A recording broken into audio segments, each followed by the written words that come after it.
That sound is the most terrifying noise a fighter pilot can hear in peacetime. It signifies that a search radar has transitioned into a track mode. It means an enemy fire control computer has calculated a firing solution. It means a missile is seconds away from leaving the rail. On December 6, 2025, over the chop of the Pacific Ocean southeast of Okinawa, that sound became reality. For the first time in history, Japan has publicly confirmed that a Chinese carrier-based J-15 fighter directed its fire control radar at a Japanese F-15. This wasn't a standard intercept, this wasn't a wing wave, this was a simulated kill. With tensions already at a boiling point following Prime Minister Sanai Takaichi's vow to intervene in a Taiwan scenario, this incident pushes the Indo-Pacific to the razor's edge. What happens when two of the world's most advanced air forces face off? Which aircraft actually has the edge? And if that missile had been fired, who wins the war at sea? Let's start with the facts on the ground and in the air. The Chinese aircraft carrier Liaoning was conducting drills in the Pacific, passing through the strategic Miyako Strait. The Japanese Air Self-Defense Force scrambled F-15Js to monitor the fleet, a routine procedure known as a quick reaction alert. However, what followed was anything but routine. According to Japanese Defense Minister Shinjiro Koizumi, a J-15 from the Liaoning locked its fire control radar onto the Japanese interceptor. Why does this matter? To understand the gravity, you have to understand the geopolitics. This didn't happen in a vacuum. It follows explicit comments by Japanese PM Sanai Takaichi regarding the defense of Taiwan. Beijing is signaling that the barrier between Cold War and Hot War is dissolving. By locking on, the PLA pilot was effectively holding a loaded gun to the head of the Japanese pilot. It is an act of extreme aggression, usually reserved for the seconds immediately preceding combat. It tests the rules of engagement and the nerves of the pilots involved. One twitch, one misinterpretation, and we are looking at an international crisis. The media uses the phrase radar lock often, but from a technical warfare perspective, what does it actually mean? Normally, fighter radars operate in search or track while scan mode. Imagine a flashlight sweeping across a dark room. You see objects intermittently. The Japanese pilot knows the Chinese jet is there, and the Chinese jet knows the Japanese pilot is there. This is standard surveillance. When the J-15 locked on, it switched to single-target track mode. Imagine taking that flashlight and focusing the beam down to a tight laser point, keeping it fixed squarely on the chest of the other person. The radar energy is focused entirely on the target to update its position, speed, and vector continuously in real time. This data is fed directly to the fire control computer and the missile guidance systems. The Pili-12 or Pili-15 missiles on that J-15's wings were spun up, fed target data, and ready to launch. Why is the reaction so strong? Because in modern air combat, first look, first shot, first kill is the doctrine. A radar lock is widely considered a hostile act. If the Japanese pilot had deployed chaff, flared, and maneuvered aggressively to break the lock, it could have been interpreted as combat maneuvers, potentially leading to a dogfight. The discipline required not to return fire in that split second is immense. Let's get into the hardware. If that trigger had been pulled, who walks away? We have a heavyweight bout. The Chinese J-15 versus the Japanese F-15J. The J-15 Flying Shark is essentially a reverse-engineered Russian Su-33. It's a massive carrier-based fighter. It has long range, a heavy payload capacity, and crucially, modern variants utilize AESA radars and the deadly Pili-15 missile, which has a range potentially exceeding American AMRAAMs. It utilizes thrustering technologies for incredible nose authority in a slow-speed dogfight. But the Liaoning uses a ski jump, not a catapult. This is a massive limitation.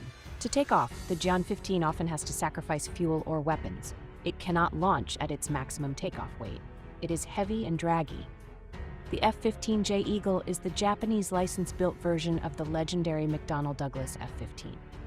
It has an undefeated air combat record. It is a kinetic energy monster. It climbs faster and accelerates harder than the J-15. The upgraded Japanese JSI variants carry cutting-edge AESA radars and AAM-4B missiles with active radar homing. Crucially, flying from land bases in Okinawa, the F-15J takes off with full fuel and a full rack of missiles. But it is an older airframe. Its radar cross-section is huge. It is not stealthy. In a beyond visual range fight, it comes down to whoever has the better radar and longer-range missile. The Chinese Pili-15 gives the J-15 a slight edge in reach. However, the J-15's ski jump launch limits its energy state and loiter time compared to the land-based F-15J. If they merge into a dogfight, the F-15J has the advantage in sustained energy maneuvering. It can keep turning hard without losing speed.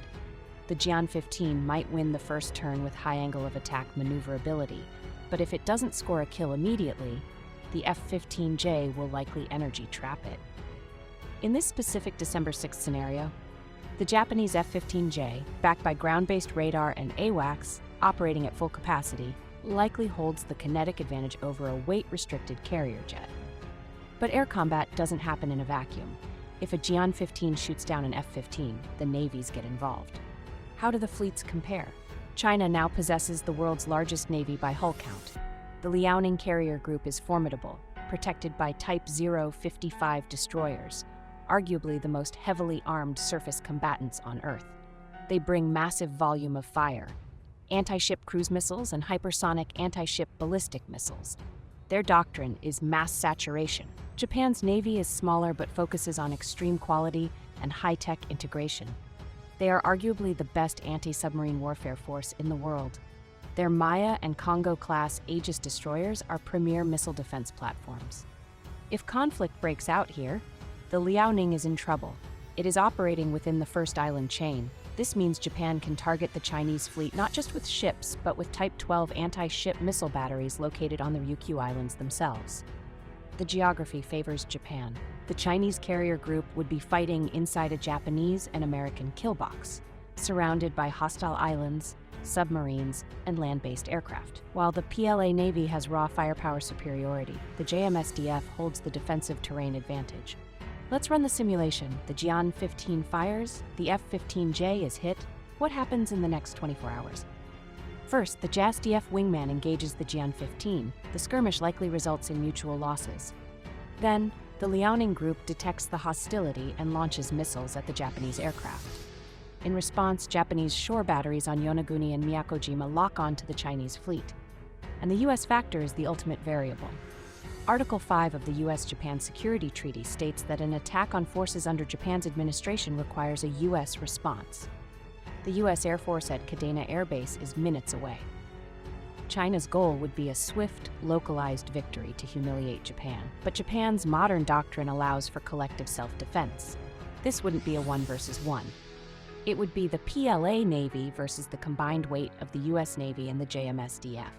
In 2025, China has powerful regional denial capabilities, but projecting power beyond the first island chain to sustain a fight southeast of Okinawa remains their strategic vulnerability. The Liaoning could effectively become a hostage of the operation. The radar lock on December 6th was not a technical error. It was a message. It was a test of Japan's resolve and a warning against PM Takaichi's pro-Taiwan stance. From a military standpoint, while China's hardware, like the J-15, is closing the gap, the operational constraints of ski jump carriers and the geography of the first island chain still hand significant tactical advantages to the Japan-US alliance in this specific theater. However, the margin for error is now 0. When fire control radars turn on, diplomacy has failed. We are one twitchy finger away from a conflict that would consume the Indo-Pacific. What do you think? Was this just intimidation, or is China preparing for the real thing? And who would win the dogfight, the flanker or the eagle? Let me know in the comments below.